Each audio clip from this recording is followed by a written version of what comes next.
오늘 우리가 말씀을 통해서 함께 은혜를 나누고자 하는데요. 이 한국 초대교회에 유명한 그 김익두 목사라고 하는 사람이 있습니다. 그런데 그에게 주어진 별칭은 깡패였어요. 그는 젊은 시절 시정 잡배처럼 그렇게 살아가며 또 시장에서 못된 짓을 하던 그런 사람이었습니다.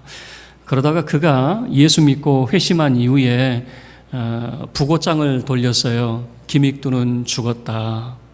사람들이 김익두 죽었다니까 슬퍼하기보다는 기뻐했어요. 잘 죽었다. 우리 그렇게 사람 괴롭히더니 잘 죽었다 그랬는데 어느 날 시장 한복판에 성경책 딱 들고 있는 거예요.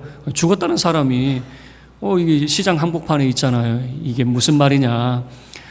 옛날에 깡패 그렇게 사람 못 살게 굴었던 김익두는 죽었고 이제 예수로 새 사람이 되었습니다 하고 성경책 딱 끼고 있으니까 믿어집니까? 막 놀리는 거예요. 아이고 네가 예수를 믿어? 내 손에 장을 짚고 말지 네가 예수를 믿어? 그래도 이 사람이 꿈쩍을 안 하는 거예요. 아무리 놀려도 꿈쩍을 안 하는 거예요. 그래서 어떤 사람이 물 한 동이를 갖다가 확 부어버렸어요. 이러면 화를 내겠지. 네, 김익두가 그런 말을 했대요. 유명한 일화예요. 너 김익두가 죽은 걸 다행인 줄 알아. 살아있으면 너 오늘 요절이 났어. 이 김익두 목사가 목사이면서 또 부흥사였습니다. 1920년도에 승동교회에서 7교회가 연합으로 집회를 열었는데 그때 10,000명이 모였다라고 하는 기록이 있어요. 여러분 20년대 1920년에 10,000명이 모였다. 물론 한 날에 10,000명이 아니라 그 전체 날을 합산을 했겠지만 여러분 그 수는 엄청난 겁니다.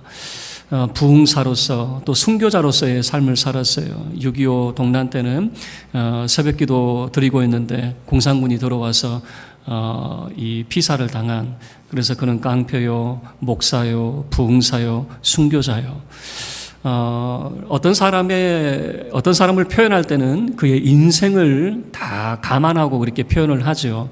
그런데 바울의 모습을 보면요, 오늘 불안 그 며칠 사이에 여러 별칭이 붙는 것을 보게 됩니다.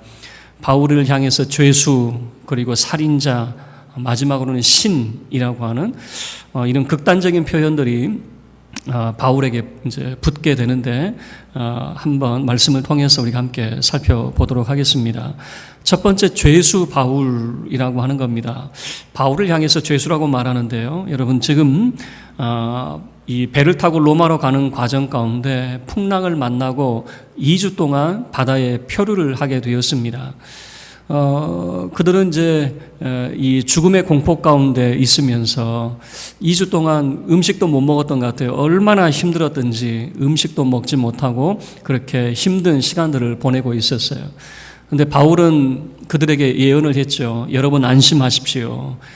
여기 있는 276명은 다 살게 될 겁니다. 배만 손상을 당하고 사람은 다 살게 됩니다. 이렇게 사람들을 위로해 줬죠. 그리고 바울은 우리가 한 섬에 걸리게 될 겁니다 라고 하는 그런 이야기를 해줬어요. 근데 그게 언제일지는 사실 알 수가 없잖아요.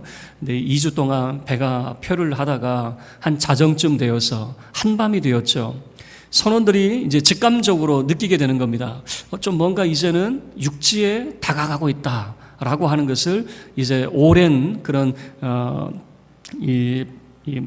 바다에서 오랜 생활을 했기 때문에 직감적으로 알게 되었던 것 같아요. 이제 육지가 가까운다. 그런데 여러분 육지가 가까우면 곳곳에 암초가 있잖아요. 그래서 혹시 암초에 부딪힐까 봐 닻을 내렸어요.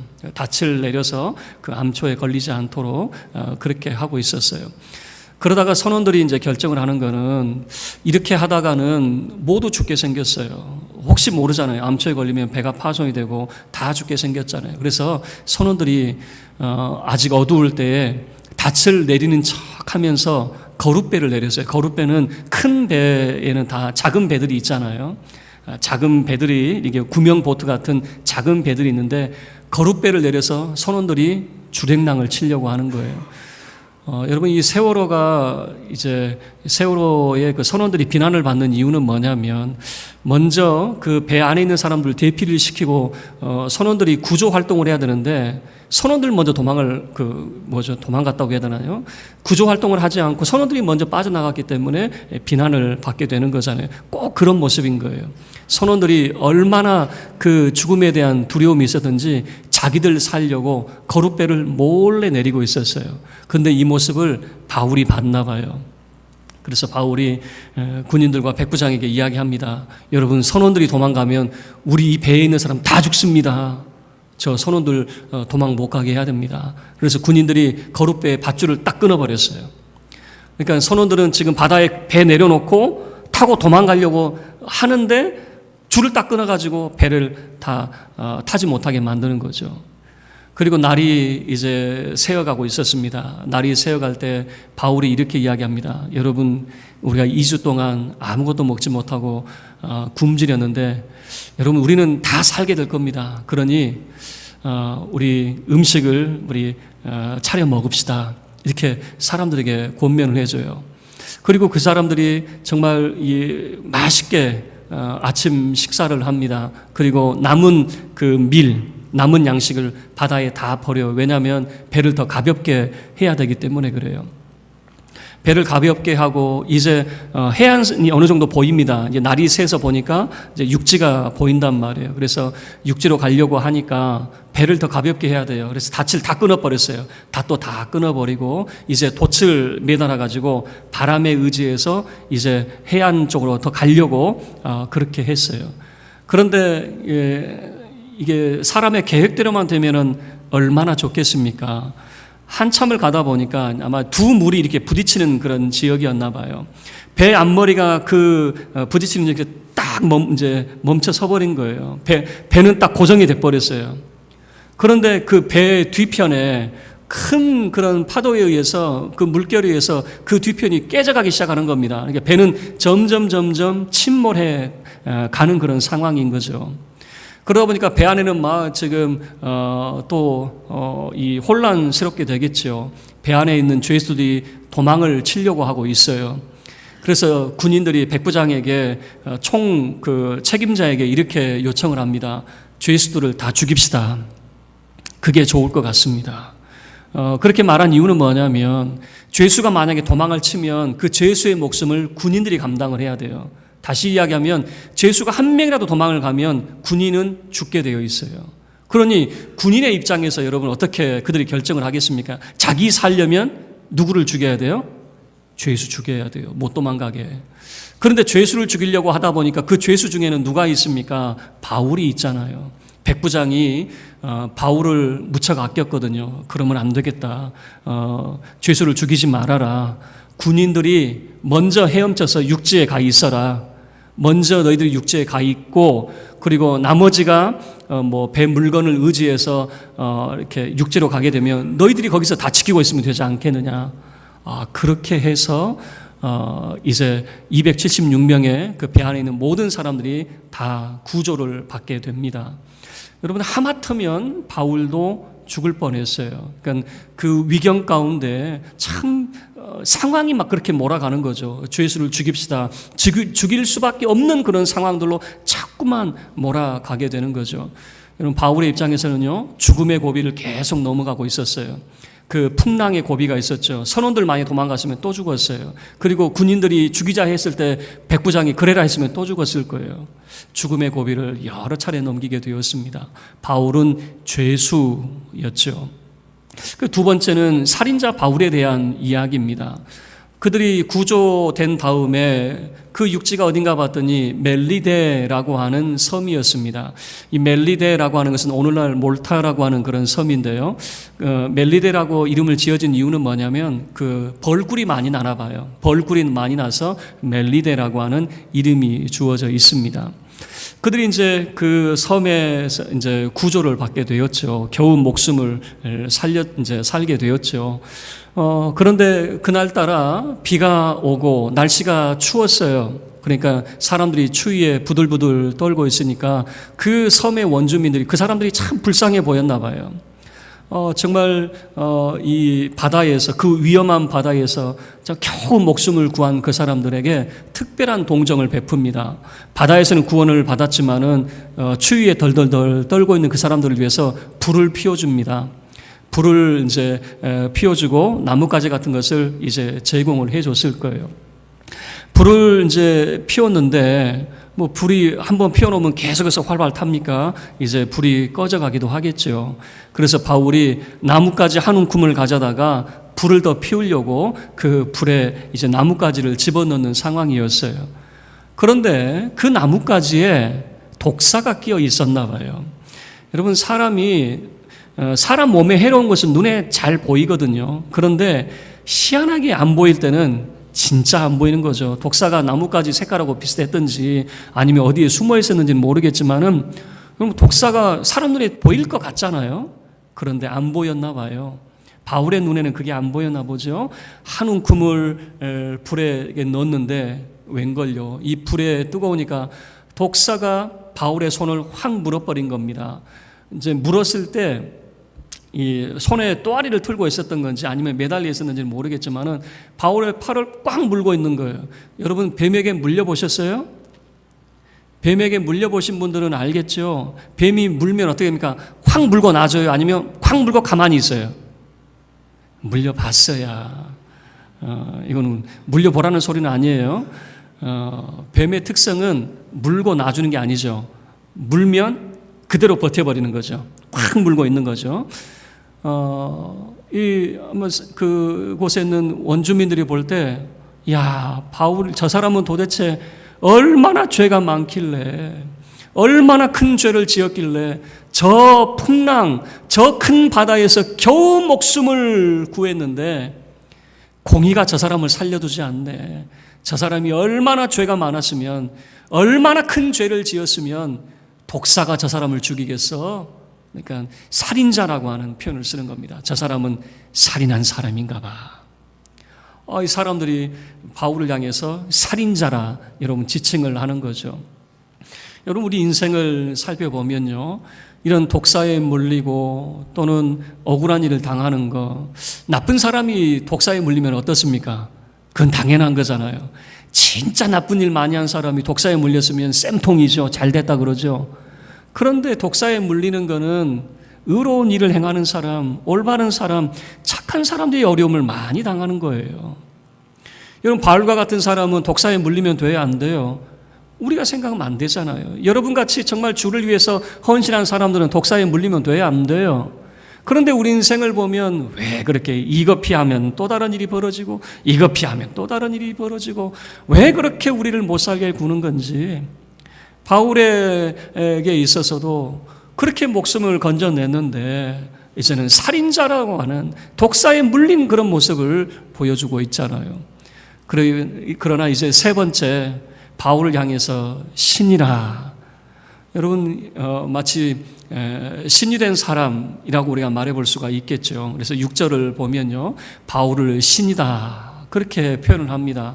그 이유가 뭐냐면 사람들이 이제 지켜보고 있다가 이제는 쓰러질 때가 됐는데 안 쓰러지는 거 있죠. 여러분, 독사에 물리면 증세가 어떻습니까? 뭐 이렇게 땡땡 붓잖아요. 독이 퍼져가지고 몸이 땡땡 붓거나 아니면 그렇게 있다가 사지가 마비되거나 쓰러져 죽을 줄 알았는데 가만히 이렇게 멀뚱멀뚱 있는 거잖아요. 그러니까 사람들은 이게 언제 죽나 쳐다보고 있었겠죠. 언제 죽나가 아니라 그냥 아무렇지도 않듯이 가만히 불을 쬐고 있으니까 6절 말씀, 결국에는 바울을 신이라 말합니다. 함께 읽을게요. 6절입니다. 시작. 그들은 그가 붙든지 혹은 갑자기 쓰러져 죽을 줄로 기다렸다가 오래 기다려도 그에게 아무 이상이 없음을 보고 돌이켜 생각하여 말하되 그를 신이라 하더라. 사람들이 지켜보고 있었어요. 쓰러지겠지. 쓰러질 때가 됐는데 왜 안 쓰러지지? 안 쓰러지는 거죠.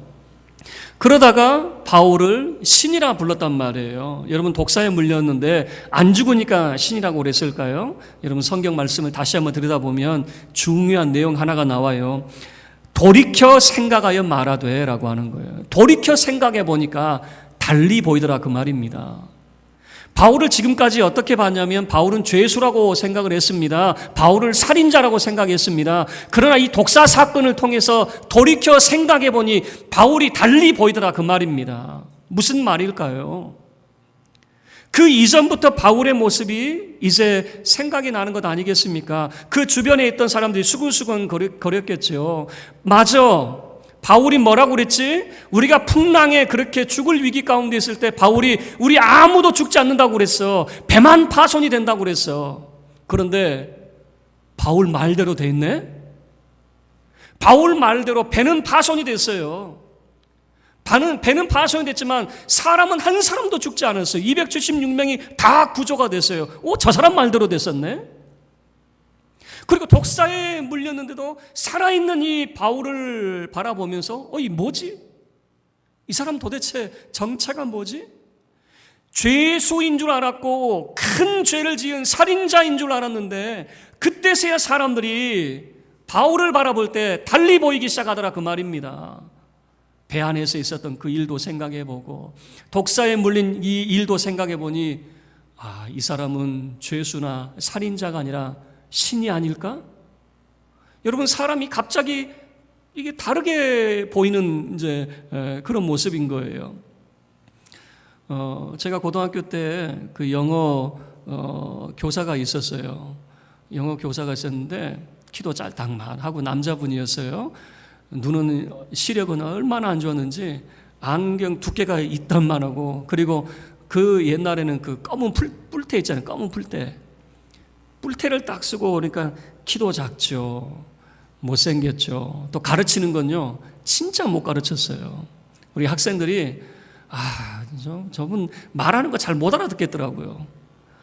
그래 정말 잘 못 가르치는 분이었어요. 그런데 어느 날 친구가 그러더라고요. 저 선생님 서울대 출신이야.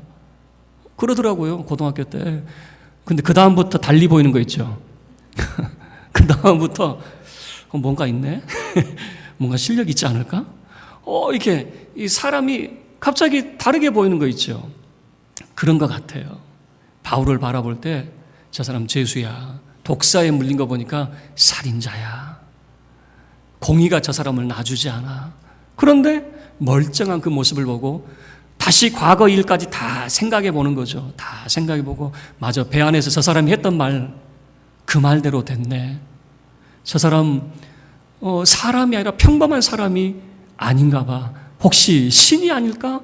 달리 보이더라 그 말입니다. 돌이켜 생각하여 말하되 라고 하는 거죠. 그리고 이 멜리데라고 하는 그 섬에 가장 높은 사람이 보블리오라고 하는 사람이 있었습니다. 그런데 이 보블리오의 아버지가 이 몸이 아팠어요.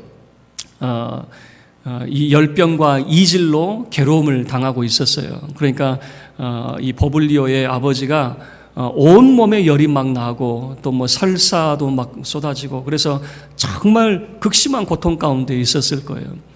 그런데 바울이 그 집에 들어가서 그 아버지를 위해서 기도하고 안수를 해줬어요. 그런데 그 아버지의 열병이 떠나고 이질이 깨끗하게 치유가 된 겁니다.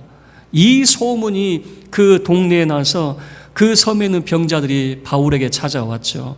그 병자들 바울이 다 치료를 해주게 되었어요.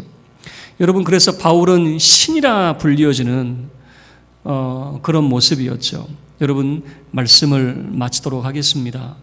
바울은 죄수 그리고 살인자라고 하는 소리를 듣게 되었습니다.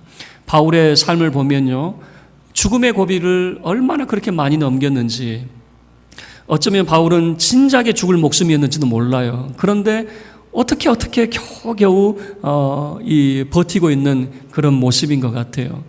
여러분, 우리 신앙의 모습을 보면요, 억울한 일을 당할 때가 있습니다. 나는 원래 그렇지 않은데 죄수라고 하는 억울하게 누명을 쓰며 살아갈 수가 있어요. 그리고 정말 믿음의 삶을 사는데 우리가 겪는 일들이 정말 즐거운 일이라면 얼마나 좋습니까? 독사가 물어버리는 그런 힘겨운 일을 우리가 당할 때도 있어요. 그런 일들이 정말 악한 사람에게만 이루어지면 우리 불만 가질 거 하나도 없습니다. 그런데 왜 우리의 삶 속에 그런 일들이 벌어지느냐? 그것이 우리에게 가장 큰 의문이 아니겠습니까? 그런데 성경은 이렇게 말하고 있는 겁니다. 그런 일들을 통해서 돌이켜 생각하게 만들더라 라고 하는 것이에요. 다시 보이게 만들더라, 달리 보이게 만들더라 라고 하는 겁니다. 여러분의 삶 속에도 다시 보이게 되는 역사가 있기를 주의 이름으로 축원합니다. 여러분을 바라보면서 정말 억울한 일 당하고 아픈 그런 사건들이 많이 일어날 때 어떻게 우리 삶 속엔 이런 일이 벌어질까? 그러나 그런 삶을 통해서도 결국에는 달리 보이는 역사, 믿음의 사람은 역시 다르구나, 신이라 불려졌던 것처럼 여러분의 삶 속에서도 돌이켜 생각하여 말하게 되는 역사, 다시 보게 되는 역사, 달리 보이게 되는 역사 일어나게 되기를 주의 이름으로 축원합니다. 여러분, 바울은 로마로 가는 여정 속에 너무나도 어려운 일을 많이 겪게 되었어요. 그리고 이것을 통해서 분명하게 우리에게 보여주는 겁니다. 로마로 끌려가는 자가 아니라 바울은 가는 곳마다 사람 살리는 사람이구나. 배 안에서도 사람을 살렸고, 그리고 멜리데라고 하는 섬에서도 사람을 살리고, 바울은 믿음의 여정이었고 끌려가는 인생이 아니라 살리는 인생이었구나 라고 하는 것을 성경이 우리에게 보여주고 있는 것이죠. 저와 여러분의 삶은 살리는 인생이 되기를 바랍니다. 비록 어려운 일이 있어도 돌이켜 생각하게 된 역사, 달리 보이는 역사가 저와 여러분의 삶 속에 나타나게 되기를 주의 이름으로 축원합니다. 우리 모두 자리에서 일어서서 함께